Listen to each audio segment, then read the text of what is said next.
Du haut du ciel, le stade ressemble à un immense coquillage.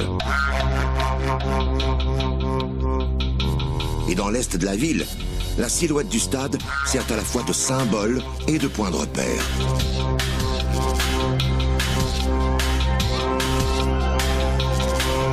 De repère pour se rappeler qu'il y avait ici, il n'y a pas si longtemps, un des plus grands chantiers de toute l'histoire du génie québécois.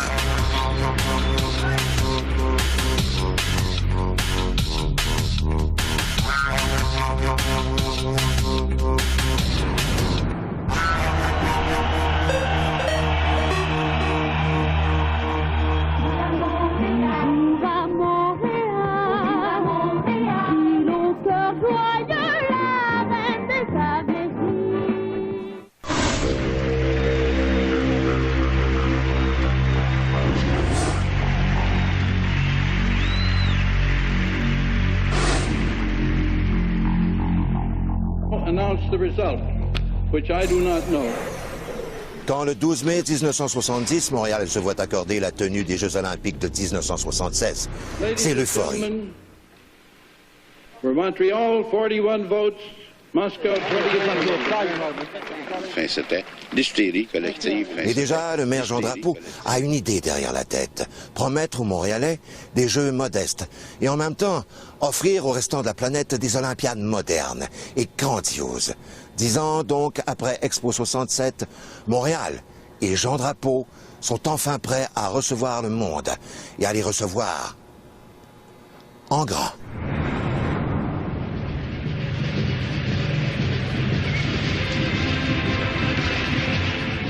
La cérémonie d'ouverture, c'était comme la réalisation du travail qu'on avait accompli là, pendant 2 ans. J'étais assise là, dans les gradins. Là. Et puis oui, c'était touchant. C'était touchant parce que c'était un aboutissement pour nous autres. Hein? On avait travaillé d'une façon tellement intense. Si les cérémonies d'ouverture se sont déroulées dans l'ordre et dans la discipline, on ne pouvait toutefois pas en dire autant des performances enregistrées sur le chantier olympique. Mais quand c'est rendu que les ouvriers viennent ici puis ils punchent la cape de 12 ouvriers qui travaillent ailleurs, quand c'est rendu que le camion de béton, il rentre, il y a 2 verges dedans, il va vider puis il va se remplir, comme s'il était plein, il y a juste 2 verges dedans, ou un camion d'acier, il rentre plein par la rue Heard ici, puis il sort par la rue Viau, puis il descend à aller se faire chercher un autre bon de livraison. Mais quand c'est rendu ça, c'est quoi un chantier? À 365 jours de l'ouverture des Jeux olympiques de Montréal, une question circule encore et toujours sur toutes les lèvres. La ville hôtesse sera-t-elle prête? Le gouvernement fédéral, à l'époque, avait tardé beaucoup à promettre le financement ou, disons, à s'engager sur un montant. Alors, c'est sûr que ça avait retardé le chantier, parce que la Ville de Montréal, évidemment, n'avait pas les moyens de financer quelque chose comme ça. Tout avait pourtant bien commencé. Montréal avait embauché un des meilleurs architectes internationaux afin de construire, pour les Jeux olympiques de 1976, le stade le plus moderne au monde. Je vous demande de l'inauguration des Jeux olympiques de Montréal. Maintenant, rassurez-vous. Le rêve olympique du maire Drapeau aura un prix à payer. D'abord évalué en 1974 à 350 millions de dollars, le stade, à lui seul, a finalement coûté près d'1 milliard de dollars. Moi, quand je vais être gêné d'être Québécois, là, je pense à 2 choses. Je pense au stade olympique, je pense à Mirabel. Tu sais, ça n'a pas de bon sens faire des affaires de cons comme ça, comme on a fait à cette occasion-là. Jamais un édifice public n'a soulevé autant de controverses et transformé le rêve olympique en cauchemar collectif. Le cauchemar dont j'ai hérité, moi, le 26 novembre 1976. Le député de Saint-Jacques, M. Claude Charron, sera ministre délégué au Haut Commissariat à la jeunesse, aux loisirs et au sport. En m'octroyant ce dossier-là, je l'ai remercié devant tout le monde au Conseil des ministres en disant « Je vous remercie pour votre confiance ». Et je n'oublierai jamais sa réponse. Sa réponse, c'était « Arrêtez, vous allez le regretter bien assez tôt ».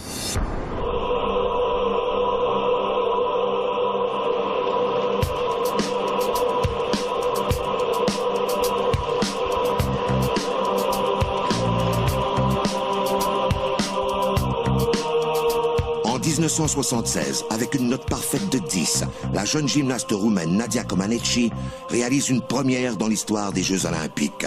Et du même coup, elle est couronnée la reine des Jeux de Montréal.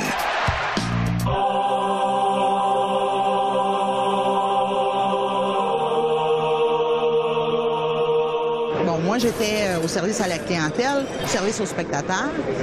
Donc, c'est à l'échelle planétaire.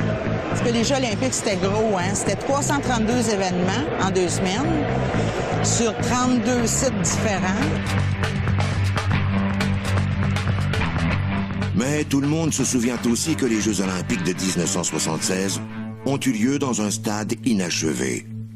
Le mât que nous voyons présentement avait atteint à peine la moitié de sa hauteur normale et le toit suspendu n'était pas suspendu. Mais comment en étions-nous arrivés là? Quand j'ai vu les plans pour la première fois, j'ai trouvé que c'était un projet extrêmement audacieux. L'auteur de ces plans était l'architecte français Roger Taillibert, concepteur, entre autres, du parc de soccer du Parc des Princes à Paris. C'était le choix de Jean Drapeau. Le maire, qui avait déjà le métro le plus moderne au monde, aimait les Français et leurs nouvelles technologies. Pourquoi Taillibert? Parce que, lors des Jeux olympiques, on fait toujours des bâtiments un peu particuliers, qui dépassent d'habitude, qui dépassent un peu ce qui se fait normalement. Or, dans le cas du stade olympique, moi, j'avais dit à M. Drapeau, si on se donnait un stade avec une opération intérieure, nord-américaine, des casse-croûtes, des VIP, des clubs stadium, ce qu'il n'y avait pas en France, puis qu'on lui donnait une ligne française, on ferait quelque chose qui ne se serait jamais fait. Et M. Drapeau a dit, bien, ça veut dire que tu recommandes Taillibert. Mais avant, demandez-y qu'ils viennent expliquer à nos ingénieurs ici si c'est faisable, son affaire ici. On a commencé une première rencontre au mois de mai 1973 avec l'architecte Roger Taillibert. Ce qui a fait dire à bien des gens que c'était un laboratoire et qu'on payait pour des essais qui allaient éventuellement être réussis ailleurs, mais que nous, on était un peu le cobaye à coups de millions, là, comme on sait. Le choix d'un architecte étranger ne fait évidemment pas l'unanimité. L'Association des architectes dénonce le manque de confiance du maire Drapeau à l'endroit des architectes québécois. Une véritable gifle à l'endroit des 3500 architectes québécois. Et pourtant, ce n'était pas la première fois qu'un architecte étranger influençait l'architecture montréalaise. Avait-on déjà oublié le rôle d'un certain E.M. Pye de New York dans la construction de la place Ville-Marie quelques années plus tôt?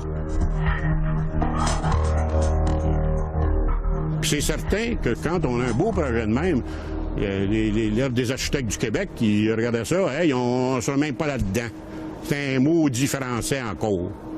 Alors on commençait à crier, sauf que la technique qu'il a amenée, le genre de projet qu'il a fait avec son mât et sa toiture mobile, il n'y a pas un architecte d'ici qui était capable de le faire. Il y a un gars qui la connaît, c'est Taillibert. Mettre en poste de tension l'ensemble de la... Le 6 avril 1972, le maire Jean Drapeau convoque la presse internationale pour faire connaître son programme. Montréal, qui possédait déjà le métro le plus moderne au monde, voulait marquer les prochaines Olympiades par un stade qui passerait lui aussi à l'histoire. Puis en novembre 71, décembre 71, on a fait l'échéancier, qui fait qu'on finissait 1 an avant les Jeux. Les Jeux olympiques doivent avoir lieu à Montréal en 1976. Mais je pense effectivement que le calendrier trop serré, un politicien omnipuissant qui s'improvise architecte et ingénieur, tout ce qui se fait à la bonne franquette, sans débat démocratique et sans examen sérieux mené par des gens qui connaissent l'affaire, tout ça, c'est comme une bouillabaisse, si vous voulez. Tout ça a contribué. Et, bien sûr, des ingénieurs, des entrepreneurs et des travailleurs peu scrupuleux, tout ça a donné le fiasco qu'on a connu. Non, l'échéancier, il n'était pas serré. Puis la plus belle preuve, c'est que le stade c'est le petit frère, je vais appeler ça le grand frère du Parc des Princes. Au Parc des Princes, là, sortez photos du Parc des Princes, des voussoirs, 54 consoles, ici il y en a 34, plus 4 après le mois. Alors, c'était pas un problème de complexité. Les plans annoncés étaient résolument de stature olympienne. Le complexe sportif occupe le quadrilatère des rues Sherbrooke, Pierre de Coubertin, Viault et Pineuf dans l'est de Montréal. Il comprend un stade de 56 400 places ressemblant à un gigantesque coquillage et surmonté d'un mât oblique qui défie dangereusement les lois de la gravité. Puis, un vélodrome à l'allure impressionnante et des bassins olympiques à la fine pointe de la technologie. Sans oublier, tout près, un village olympique inspiré des pyramides égyptiennes et destiné à accueillir 11 000 athlètes. Tout pour estomaquer la presse internationale. Le maire triomphait. Mais en même temps, j'avais très peur parce que je trouvais que l'échéancier était très court pour réaliser un projet de cette envergure-là. Selon Taillibert, la forme commande la technologie, et non le contraire, comme c'est normalement le cas en Amérique du Nord, avec des classiques structures à ossature d'acier. Or, son projet atteignait une échelle encore inconnue. Un poème de béton, disait Taillibert, mais surtout un immense casse-tête de 15 000 pièces.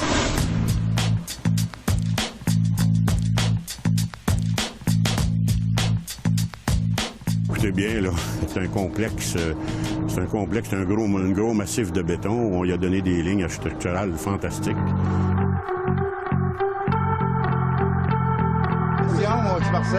André Pelletier vit dans ces lignes de béton depuis plus de 20 ans. Il gère la deuxième vie du stade, celle d'aujourd'hui. Oui, on est prêt de recevoir. Faites un bel job, les gars. Mon principal rôle, c'est la production des événements qui a lieu au Parc olympique. Ça peut être une conférence de presse, comme ça peut être un événement majeur, ça peut être le motocross, tous les événements. C'est sûr, le stade, en premier lieu, c'est l'endroit unique pour répondre à des événements d'envergure. On a déjà accroché un avion, un Cessna, après l'anneau technique. On est venu nous rencontrer, on est allé chercher l'expertise de nos ingénieurs qui nous a donné le OK pour qu'il n'y avait pas de problème de sécurité, quoi que ce soit.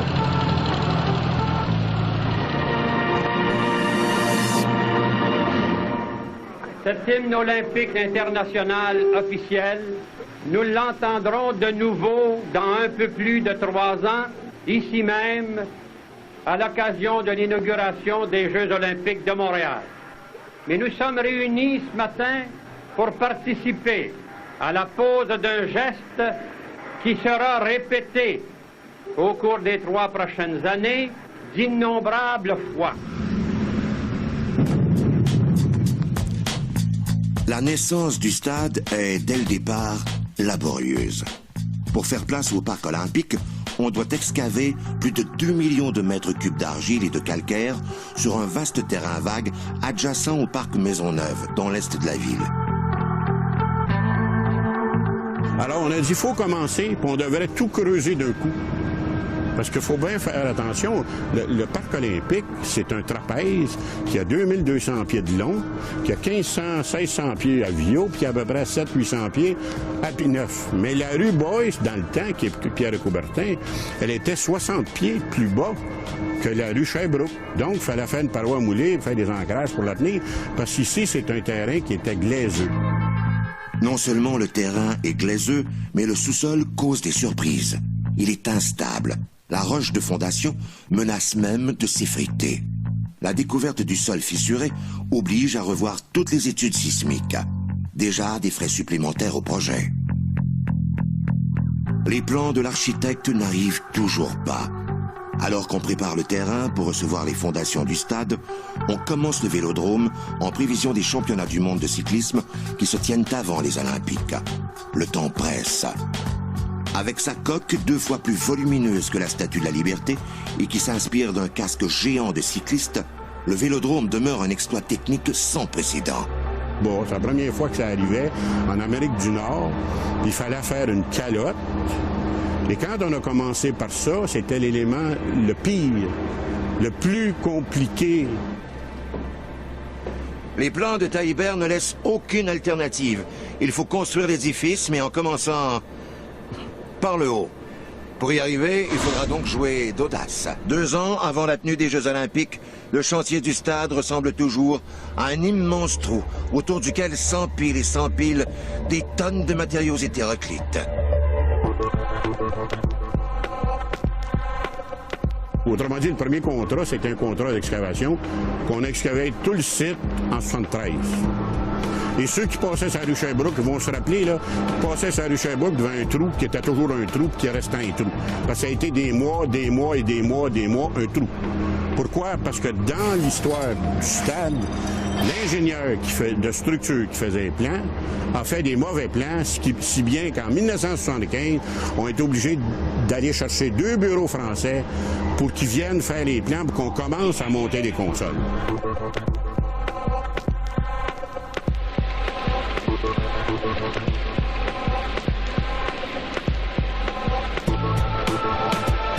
Entre-temps, le chantier du Vélodrome avait déjà débuté.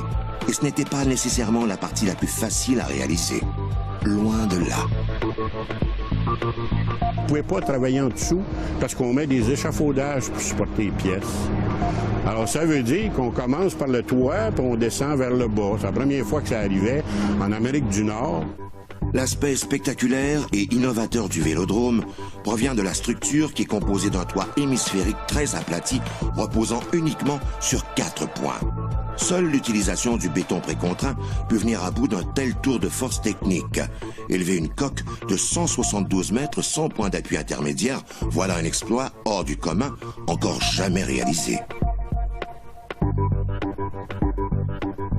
Bien justement, c'est que le toit du Vélodrome, c'est une partie de la sphère. On a une grosse boule qui a un certain rayon, et par les points d'appui, on vient couper la boule suivant un angle qui passe par les points en surface ici, mais qui est dirigé vers le centre de la boule. Et en surface, ça décrit un arc. Ces arcs-là, il faut qu'ils tiennent ensemble. Alors à ce moment-là, on a ce qu'on appelle des poutres en Y, ici, qui vont jusqu'à 110 pieds de long. Quand tout ça était tout attaché ensemble, comme une dentelle. Ça, c'est arrivé en février 1975. Là, on faisait ce qu'on appelle l'opération d'écintrement. Une opération risquée, puisqu'il faut soulever d'un bloc la toiture du Vélodrome, aussi lourde que 125 Boeing 747. Puis, enlever les échafaudages et ensuite déposer la structure sur ses 4 points d'appui. Une fois qu'elle était soulevée, là, on bloquait les vérins avec du béton, puis on se dépêchait d'enlever les échafaudages en dessous pour pouvoir faire la piste et les gradins du Vélodrome. Ça, c'était compliqué, ça. Une géométrie toute particulière par rapport aux pistes conventionnelles. Moi, je pense que la construction de toutes les installations olympiques, en particulier le stade, le Vélodrome et le mât, ça a été la plus belle école de formation pour les ingénieurs en structure du Québec. C'est un chef-d'œuvre, qui est un monument, en fait. Parce que, au point de vue technique, l'université ici, là, c'était le Vélodrome. Et les Français et les Canadiens ont appris à travailler ensemble là-dedans. Ça gueulait des fois, mais c'était une technique française. Puis des fois, nous autres, on voulait mettre notre moule, mais des fois, des choses qu'on connaissait pas. Mais on a appris. Et ça a été quoi le résultat d'avoir appris ça? Moi, j'appelle ça l'Université de la technique, le Vélodrome. Aujourd'hui, le Vélodrome a totalement changé de vocation. Sous la direction du maire Pierre Bourque, alors directeur du Jardin botanique lors des Olympiques, on a réaménagé l'intérieur du bâtiment. On a créé un musée de l'environnement reproduisant les 4 principaux habitats des Amériques avec plus de 5000 animaux et 46 plans d'eau. Alors, une des particularités du biodôme, bien sûr, on a produit la forêt tropicale, le monde polaire, donc ce sont dans des enceintes fermées. Mais je pense que la grande première, ça a été de refabriquer l'hiver dans la forêt laurentienne, et qui n'est pas dans une enceinte fermée. Les salles d'entraînement et de repos des cyclistes ont été transformées en hôpital vétérinaire et en salle d'opération. Les seuls vestiges olympiens demeurent des gradins de béton abandonnés derrière les forêts vierges du biodôme.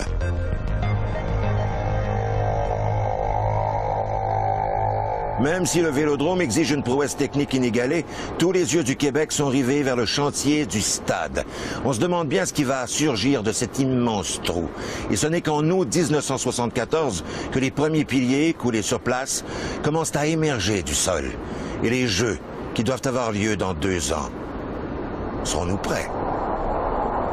De ce complexe, les experts conseils et les entreprises du parc olympique ont eu recours à plusieurs... Au départ, évidemment, il fallait construire les fondations. Et puis la fondation de chacune des 34 consoles a la dimension d'un bungalow, si on veut, qui est enfoui dans le roc, qui est complètement encastré dans le roc. Et puis à partir de cette construction de fondation, il fallait monter le poteau, faire la construction du poteau coulant en place jusqu'à un certain niveau. Puis après ça, on continuait avec des éléments préfabriqués.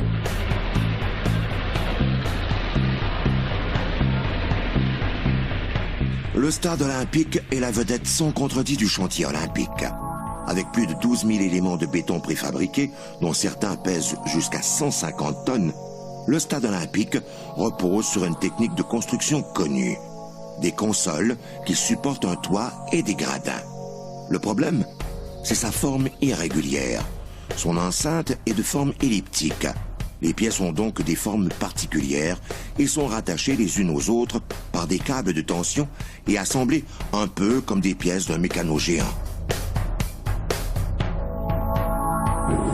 C'est une console qui est en courbe et qui est maintenue par un bras qui s'en va vers le sol.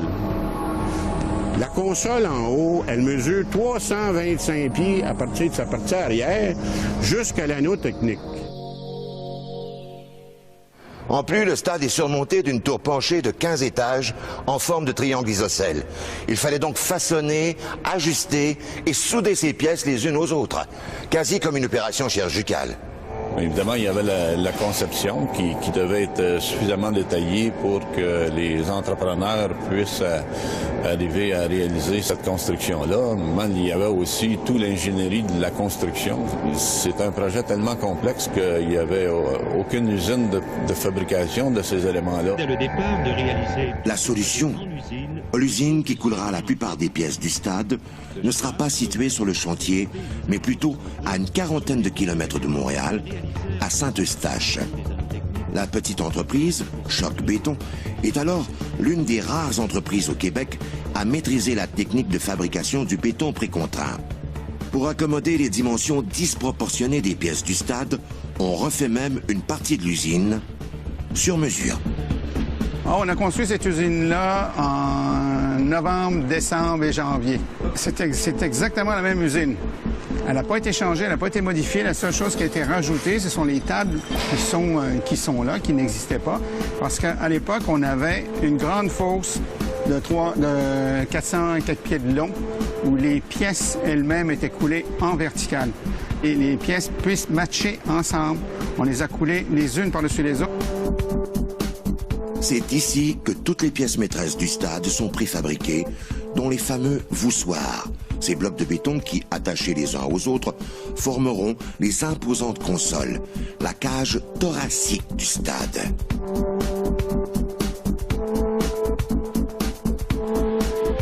Les pièces étaient surdimensionnées. On parlait des pièces qui pesaient 100 tonnes, 80 tonnes.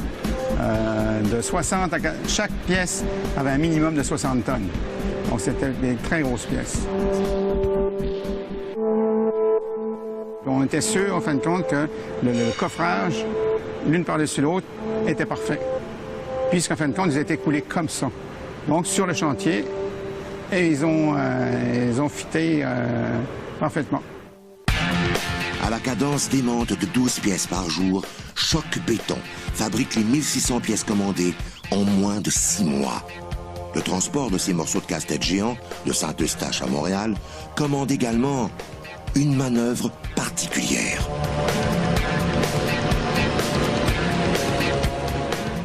Le transport est un défi en soi-même parce que on est en dehors, disons, de Montréal et il fallait traverser les ponts.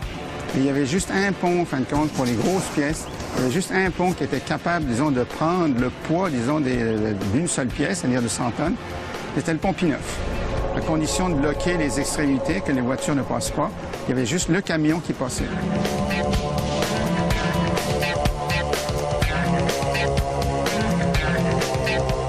Mais tous les efforts technologiques sont vite relégués au second plan. De graves problèmes de productivité et de relations de travail ralentissent dangereusement les travaux. Le chantier olympique est devenu un vaste champ de bataille où s'affrontent les centrales syndicales.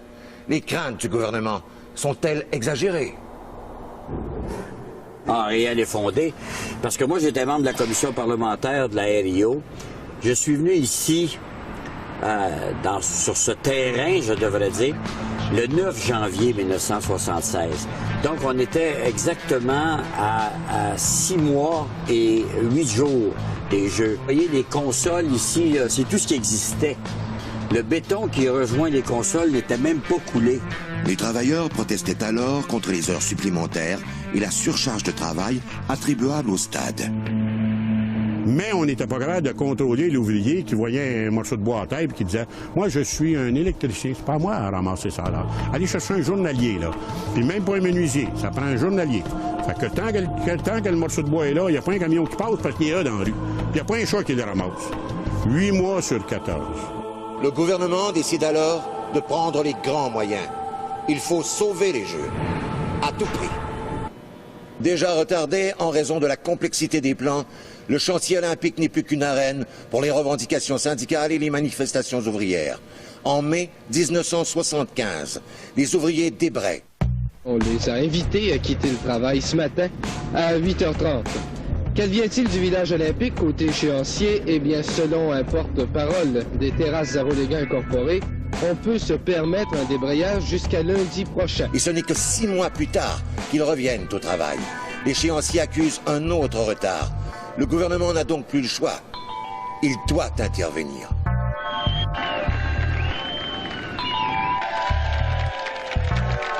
C'était en novembre 1975, après une longue marche du maire Drapeau avec Robert Bourassa sur les plaines d'Abraham. Ils sont revenus au bunker et Robert Bourassa s'était fait à l'idée que s'il ne prenait pas en main la situation, il n'y aurait pas de Jeux olympiques en 1976. La situation est à ce point inquiétante qu'on évalue même sérieusement la possibilité de tenir les Jeux ailleurs qu'au Parc olympique. Les sites de Bluebonnets, du domaine Saint-Sulpice, du Parc Jarry et les environs immédiats du centre Claude Robillard sont scrutés à la loupe. Donc c'était très sérieux. Et Robert Bourassa, devant cette situation-là, s'est dit, c'est simple, on peut pas perdre la face et créer un tel déshonneur pour le Québec, incapable de rencontrer le calendrier du 17 juillet 1976. C'était clair que le 17 juillet 1976, la souveraine d'Angleterre allait être là pour décréter les Jeux olympiques de Montréal. Donc, il restait à peu près 8 mois, 8-9 mois. Lâchez pas, vous autres. On lâche pas peut-être. Allez vous collectionner. Le gouvernement se réunit d'urgence et écrit pendant toute la nuit la loi créant la Régie des installations olympiques. Elle sera adoptée le lendemain, à toute vapeur. La ville n'avait alors plus aucune autorité sur le chantier. Taillibert non plus. Par la création de cette Régie des installations olympiques, le gouvernement provincial devient donc le propriétaire non seulement du stade, mais également du vélodrome et des piscines du complexe olympique. Et ça a été ce que j'appelle un jour triste, le vendredi saint. Drapeau, il ne contrôlait plus rien, c'était le provincial. C'était le provincial.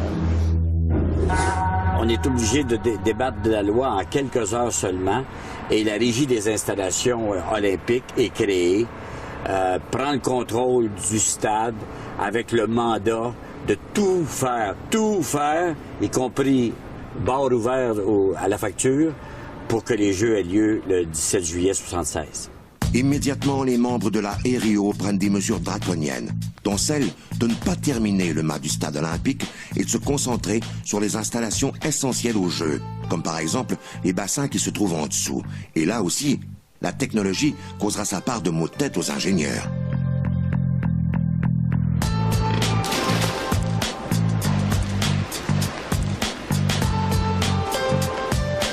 C'est la première fois que je suis arrivé, j'avais 15 ans quand je suis arrivé à Montréal pour m'entraîner ici. Puis quand je suis arrivé dans l'installation, j'étais impressionné par tout ce qui nous entourait. L'idée qu'en 76, il y a eu plein de choses qui ont fait que les Olympiques en 76, ça a été quelque chose d'impressionnant. Les Allemandes de l'Est, ou en 76, ça a été des Olympiques impressionnants. Puis le fait de s'entraîner ici, ça nous fait galber un peu.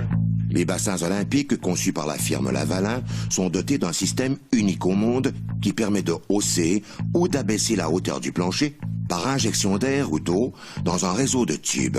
Ce système est plus fiable que les conventionnels systèmes hydrauliques. Une ingéniosité purement québécoise.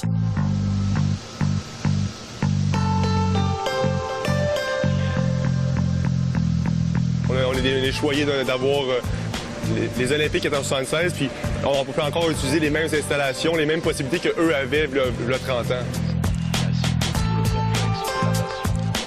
Mais au-delà du prestige, rien n'est tout à fait parfait. Non, elle n'est pas parfaite. Le seul problème que je pourrais dire, c'est quand on nage le stylo d'eau, qui est sur, on voit le plafond en conditionnement, les lumières jaunes ici vont nous diriger, normalement on nage en ligne le plus droit possible, et ils vont nous diriger vers les câbles qui vont créer de la friction qui va nous ralentir. Donc autre que ça, la piscine est très bien, mais pour le dos, ça a été très très mal conçu. Il y a plusieurs nageurs qui se sont plaints de ça. Un autre service essentiel aux Olympiades de 1976, l'hébergement des 11 000 athlètes.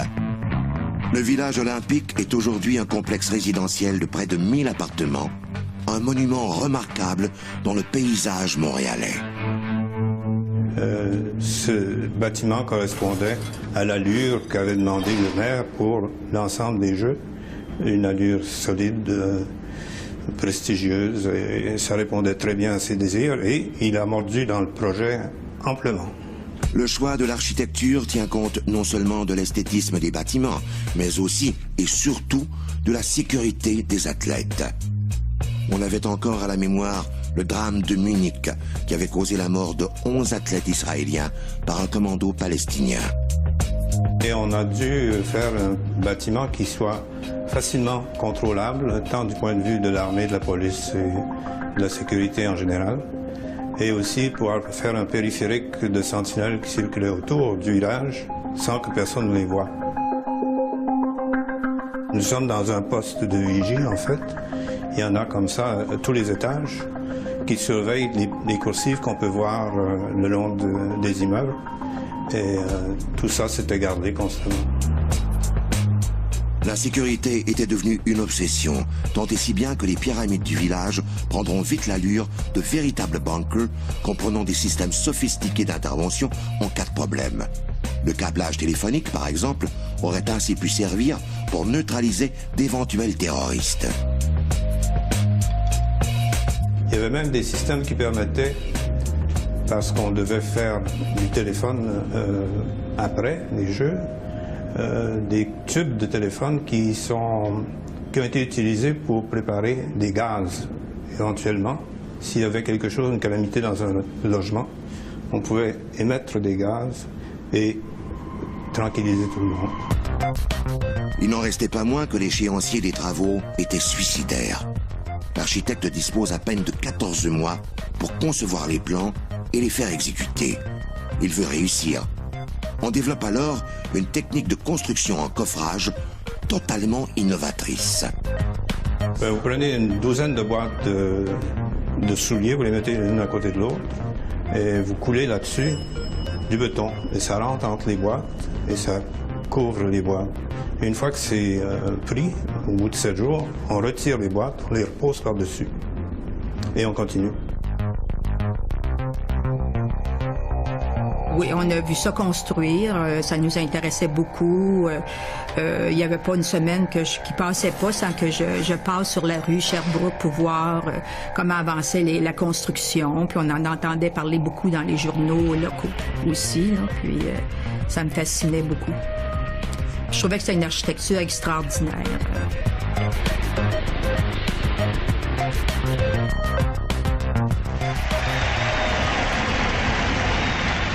Selon les règles olympiques, ce drapeau sera déposé durant la prochaine Olympiade à l'Hôtel de Ville de Montréal. Et quand le 17 juillet 1976 est enfin arrivé, tout le monde a crié au miracle. On a crié au miracle parce que, oui, le stade était plein, oui, les athlètes sont entrés, mais si vous aviez vu, vous avez des images pour ça, la laideur dans laquelle les Jeux de Montréal se sont tenus. Le mât n'avait que quelques étages. On appelait ça le trognon du mât. Il y avait encore des bouts de fer qui dépassaient, là, comme les édifices inachevés d'un pays en voie de développement, là, et qui ne seront jamais achevés d'ailleurs. Ça faisait dur, c'était épouvantable. Moi, j'étais très gêné. J'étais là, j'étais complètement en haut pour la cérémonie d'ouverture. J'étais pas capable de m'enlever les yeux de ce qu'on offrait à l'humanité. On souhaitait que la télévision s'en tienne à ce qui se passait ici et n'ose pas se lever pour montrer l'échec du Québec. Le miracle fut de courte durée.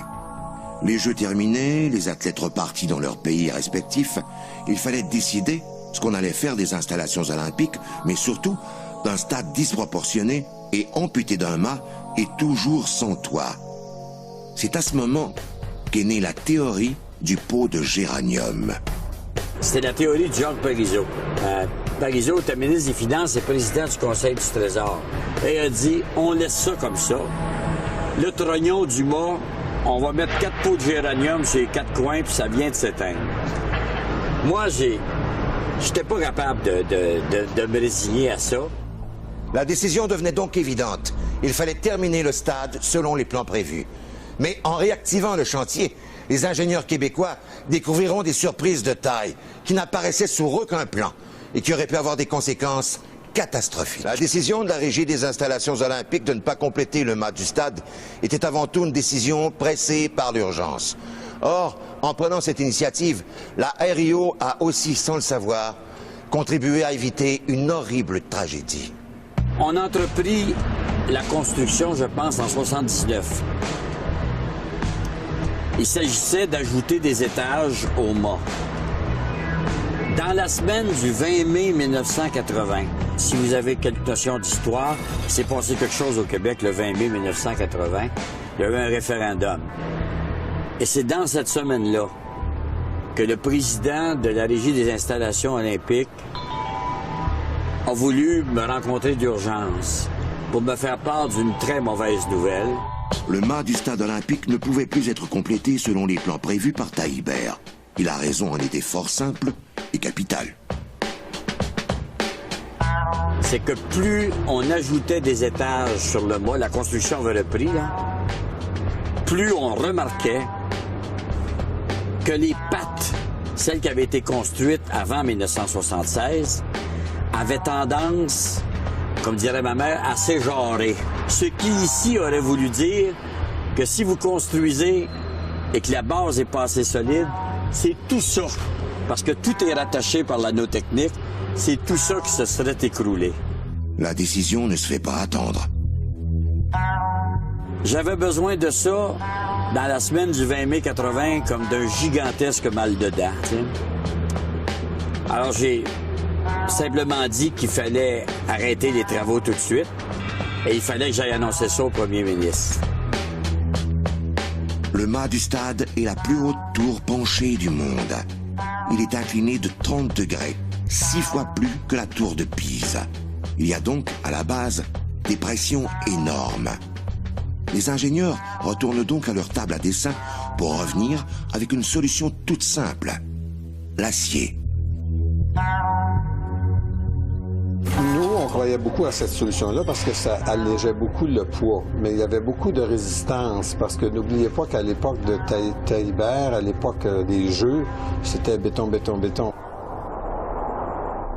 En choisissant de compléter les 77 derniers mètres en acier, les ingénieurs réduisaient de 6 000 tonnes le poids du mât. Et ce, même si la tour existante a présentement une masse équivalente à 3 porte-avions. Il n'y avait donc plus aucun danger d'effondrement. La tour du stade serait complétée en acier. Bon, maintenant qu'on avait un mât, il ne restait plus qu'à y installer un toit. Un toit en Kevlar. J'ai ici entre les mains un morceau de Kevlar. Kevlar qui devait être aussi résistant et solide que l'acier. L'histoire nous a prouvé autre chose. Faite de Kevlar, la toile n'a pas vieilli. Elle est toujours aussi robuste que l'acier. La saga de la toile du stade se poursuit en pleine nuit. On doit quasiment fermer la circulation sur la rue Sherbrooke. La toile de Kevlar est transportée par un immense convoi de 22 camions lourds de l'atelier de couture de Ville-Saint-Pierre, dans l'ouest de la ville, jusqu'au stade où elle sera finalement assemblée plus de 10 ans après les Jeux olympiques.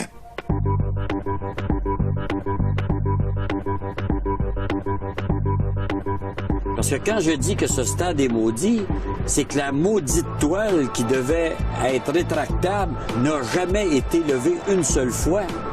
On s'est aperçu à la suite qu'il fallait simplement la laisser en permanence.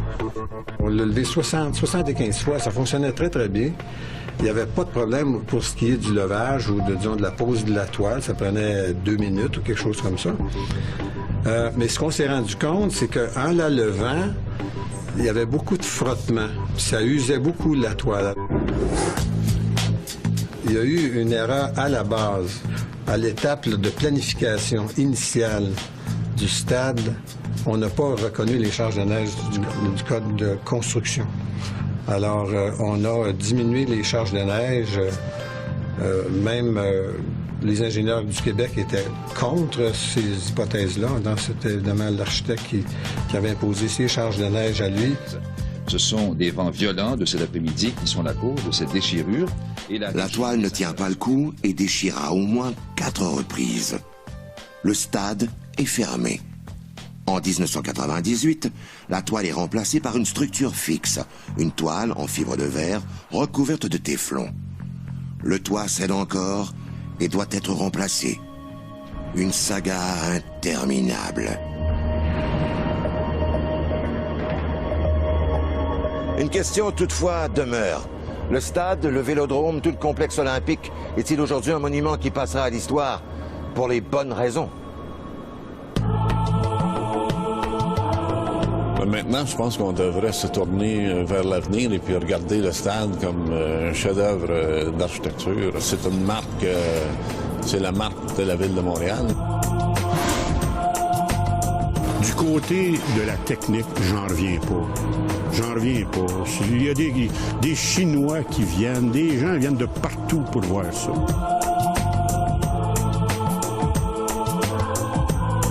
C'est un peu dommage que l'histoire ne soit pas encore finie. J'aurais aimé ça qu'on ait une conclusion à l'histoire, mais je pense qu'il y a d'autres chapitres qui vont être écrits plus tard. Ah oui, c'est un édifice mémorable à tout point de vue, entre autres sur son coût sur les finances publiques du Québec. Mais moi, ce que je retiens de ça, c'est que quand vous faites une construction avec un délai de livraison, vous vous mettez la corde au cou. Et quand on a dit au Comité international olympique « Bienvenue à Montréal le 17 juillet 1976 », et quand on a dit ça en 1970, 6 ans avant, ici, c'était un terrain où il y avait des vaches, on savait pas dans quoi on s'embarquait.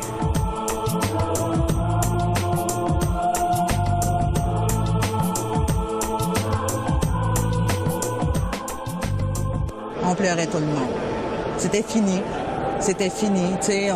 Quand on arrive à livrer des Jeux olympiques, on a l'impression qu'on pourrait gérer la planète, puis peut-être une ou deux autres planètes.